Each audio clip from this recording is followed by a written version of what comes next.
नमस्कार दोस्तों, स्वागत है आपका एक नई वीडियो में। और आज हम कुछ विशेष टॉपिक पर चर्चा करेंगे जो कि सामाजिक विज्ञान में मैपिंग वाला सेक्शन होता है, उस पर हम देखेंगे। और आज हम मैप के बारे में बात करें तो यूपी बोर्ड में सामाजिक विज्ञान वाले सब्जेक्ट में 10 नंबर के प्रश्न पूछे जाते हैं, जिनसे आपको 5 नंबर के भूगोल के प्रश्न पूछे जाते हैं और 5 नंबर के इतिहास के प्रश्न पूछे जाते हैं, जिससे आपको पूरे 10 अंक मिलते हैं। तो उन्हीं में से हमने आज एक भारत की नदियों वाला जो सेक्शन है उसको लिया है। उसको हम जानने का प्रयास करेंगे कि कौन सी नदी कहाँ पर लोकेटेड है। और बोर्ड में ऐसे ही प्रश्न पूछे जाते हैं कि उत्तर भारत की नदियों में, दक्षिण भारत की नदियों में, या भारत की कौन सी नदी कहाँ पर है, इसके बारे में प्रश्न पूछे जाते हैं। तो इसी पे हम चर्चा करते हैं। तो सबसे पहले चर्चा करते हैं हमारी नदियों का सेक्शन है, उसको हमने 2 भागों में बांटा है। नंबर 1 उत्तर भारत की नदियाँ और नंबर 2 दक्षिण भारत की नदियाँ। इस प्रकार से जो नदियाँ हैं 2 प्रकार की हैं भारत में। तो पहले जानते हैं उत्तर भारत की नदियाँ कौन कौन सी हैं। तो उनकी हमने एक लिस्ट बनाई है, जिसमें हम गंगा को, यमुना को, सतलज को, सिंध को, झेलम को, चेनाब को, ब्रह्मपुत्र को पढ़ेंगे। और उसी प्रकार दक्षिण भारत की नदियों में हम नर्मदा, तापी, गोदावरी, महानदी, कृष्णा, कावेरी, इनकी लोकेशन जानेंगे कि ये कहाँ पर स्थित हैं। ठीक है, तो लगातार वीडियो में बने रहिए और देखते रहिए। ठीक है, तो सबसे पहले हमारी एक प्रमुख नदी है गंगा। गंगा एक हमारी पवित्र नदी कहा जाता है। इसका उद्गम स्थल कहाँ पर है? इसका उद्गम स्थल है उत्तराखंड से होते हुए एक गोमुख झील है। गोमुख झील है, वहाँ से इसका क्या हुआ है, उद्गार हुआ है। और ये उत्तराखंड से होते हुए उत्तर प्रदेश में एंट्री करती है। उसके बाद बिहार में, बिहार से होते हुए ये पश्चिम बंगाल से होते हुए सीधे ये बांग्लादेश में चली जाती है। और इसकी एक शाखा हुगली के रूप में पश्चिम बंगाल में निकल आती है। तो इस प्रकार से ये गंगा नदी की है लोकेशन है, कहाँ से है, उत्तराखंड से लेकर उत्तर प्रदेश, बिहार, पश्चिम बंगाल, आप कहीं भी लोकेट कर सकते हैं, जिससे आपका एक अंक पूरा हो सकता है। तो ये नदी का नाम हम लिख देते हैं गंगा।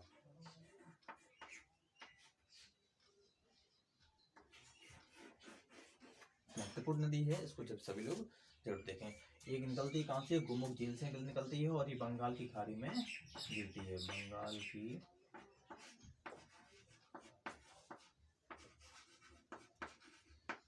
खाड़ी।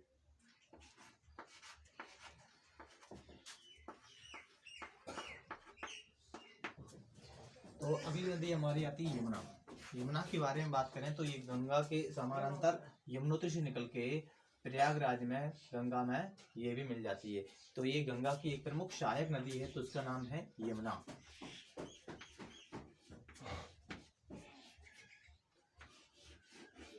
ये कहाँ से निकलती है? ये यमुनोत्री से निकलती है और जाके सीधी मिलती है गंगा में, जाके प्रयागराज में जाके मिल जाती है। तो इस प्रकार से दूसरी नदी हो गई। अब तीसरी नदी कौन सी है हमारी? सतलज। तो सतलज की बात करें तो ये सतलज एक सिंधु नदी की सहायक नदी है। इसे एक बार मिटा लेते हैं।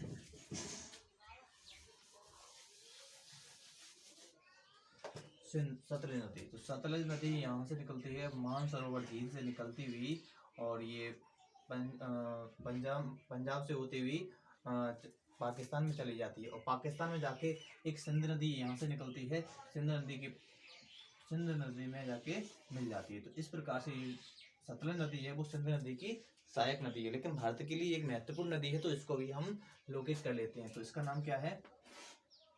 सतलज।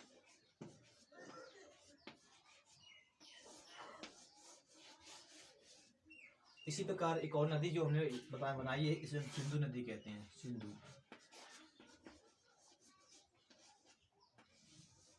सिंधु नदी भी एक महत्वपूर्ण नदी है, क्योंकि यहाँ से हमारा इतिहास जुड़ा हुआ है कि जो सिंधु घाटी सभ्यता थी वो हमारी सिंधु नदी से ही निकलती है। तो इसको जरूर ध्यान रखेंगे।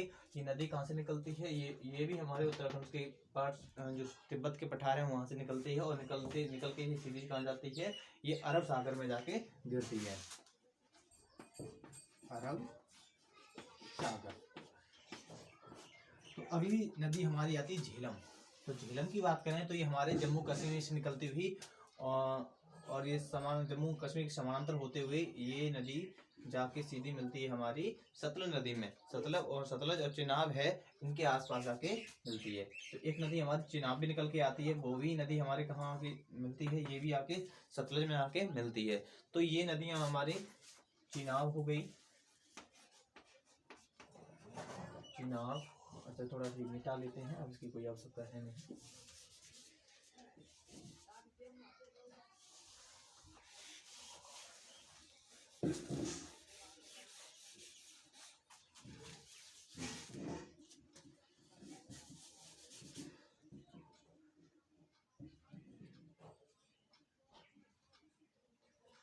इसको ऊपर ही लिख लेते हैं। दोबारा से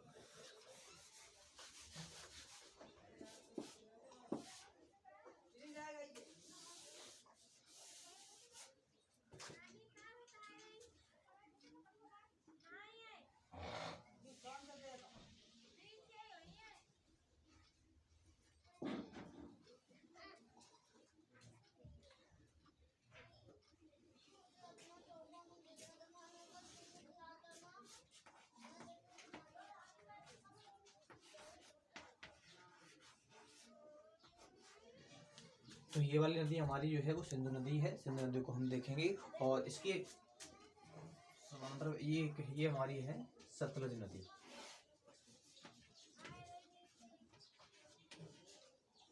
सतलज, और यहाँ से एक नदी आती है निकल के, उसका नाम है चिनाब, जो कि सतलज नदी में जाके मिलती है।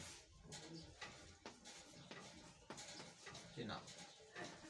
इस प्रकार से हमारी जो नदियाँ हैं, नदियों में हमारी एक नदी बची है ब्रह्मपुत्र। तो ब्रह्मपुत्र के बारे में बात करें तो ये भी तिब्बत से निकलकर ये राकसताल झील से निकलते हुए ही इसे चीन में हम सांगपो के नाम से जानते हैं, और ये नदी हमारी है ब्रह्मपुत्र।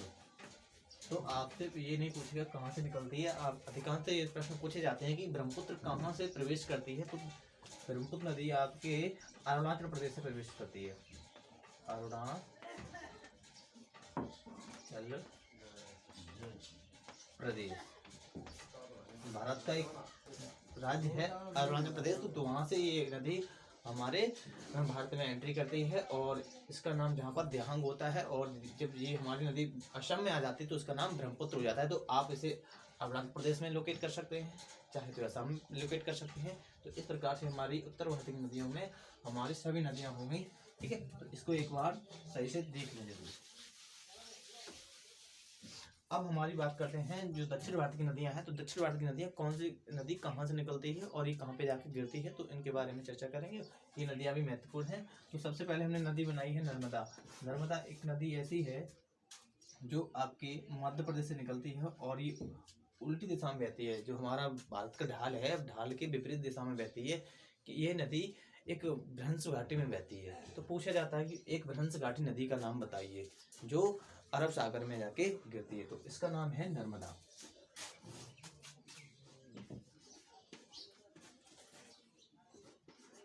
और इसी के समानांतर एक नदी और बहती है जिसका नाम है तापी।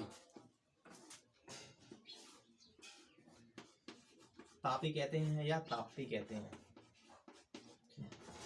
तो इस प्रकार से जो नदी है तापी या ताप्ती, ये दो नदियां ऐसी हैं जो ढाल के विपरीत बहती हैं और रिफ्ट वैली में बहती हैं, अर्थात भ्रंश घाटी में बहती हैं। तो इन नदियों को जरूर एक बार देख लें, क्योंकि यहाँ से प्रश्न अधिकांश पूछा गया, पिछली बार ही पूछा गया है, तो इसमें भी आप लोग देख लेंगे। ठीक है, अगला है हमारा गोदावरी। गोदावरी नदी को हम देखें तो ये यहीं से निकलती है। ये महाराष्ट्र निकल के और ये जाके बंगाल की खाड़ी में गिरती है।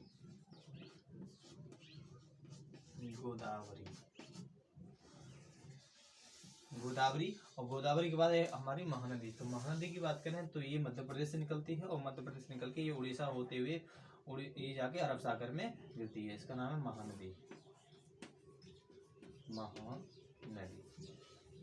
ठीक है, तो इस प्रकार से हमारी जो नदियां में है। अब बची है हमारी कृष्णा नदी। तो कृष्णा की बात करें तो ये कृष्णा नदी कर्नाटक से निकलती है, और महाराष्ट्र निकल के ये कर्नाटक से होते हुए बंगाल की खाड़ी में गिरती है कृष्णा। और अंतिम नदी हमारी कावेरी। तो कावेरी नदी हमारी दक्षिण भारत में तमिलनाडु में बहती है, उसका नाम है कावेरी। तो इस प्रकार से हमारी जो दक्षिण भारत की नदियां हैं वो कौन कौन सी हैं आपकी?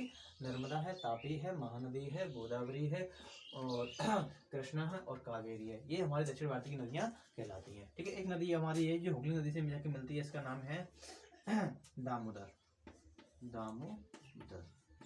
तो नदियों के बारे में अभी हम एक चैप्टर में और पढ़ेंगे जहाँ पर हम बांधों की चर्चा करेंगे, तो वहाँ भी आपको एक बार लोकेट कराएंगे, तो जिससे आपका नदियों वाला जो प्रश्न है वो संपूर्ण रूप से तैयार हो जाएगा। ठीक है, तो कुछ नदियाँ और रह गई हैं जिनके बारे में बता देते हैं। ये जो नदियाँ सहायक नदी हैं, जैसे आपकी एक चंबल नदी है, यहाँ से एक सिंध नदी जाती है, एक बेतवा नदी जाती है। चंबल